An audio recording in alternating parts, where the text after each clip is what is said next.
पिछले हफ्ते इंडिया की सबसे मशहूर कॉमेडियन भारती सिंह को ड्रग्स के आरोप में एनसीबी ने गिरफ्तार कर लिया है और काफ़ी सख्ती से उनसे पूछताछ की गई, जिसके बाद उनको गिरफ्तार कर लिया गया है एनसीबी के द्वारा। और इस समय भारती सिंह जेल में बंद है और इस प्रक्रिया आई है भोजपुरी फिल्मों के पावर स्टार पवन सिंह की भी। और आखिर क्या कुछ कहा है पावर स्टार पवन सिंह ने, चलिए आप सभी को बताते हैं। वैसे तो ज़्यादातर मामलों में पवन सिंह काफ़ी कम बोलते हैं, लेकिन अपने इंस्टाग्राम आईडी और फेसबुक पेज से वो इशारों में काफ़ी कुछ कह देते हैं। जिस समय भारती सिंह की गिरफ्तारी हुई, जिसके बाद से पवन सिंह के इंस्टाग्राम आईडी पर एक पोस्ट किया गया जिसमें लिखा था कि सुशांत सिंह मामले की जांच करते करते आज भारती सिंह भी पकड़ी गई और न जाने कितने बॉलीवुड के बड़े स्टार इसमें शामिल होंगे।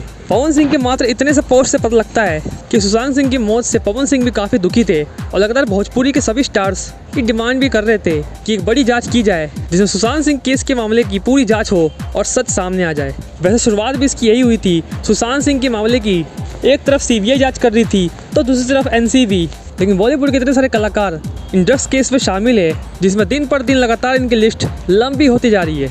वैसे भारती सिंह की गिरफ्तारी पर आप सभी क्या कहना है, हमें कमेंट्स में बताइएगा। और कौन कौन चाहता है कि सुशांत सिंह केस के मामले की जांच जल्द से जल्द की जाए और सब कुछ सामने आ जाए, अपने राय हमें कमेंट्स में दीजिएगा। और इस तरह की इंटरेस्टिंग वीडियोस को पाने के लिए हमारे चैनल के साथ बने रहिए। मिलते हैं नेक्स्ट वीडियो में, तब तक के लिए धन्यवाद।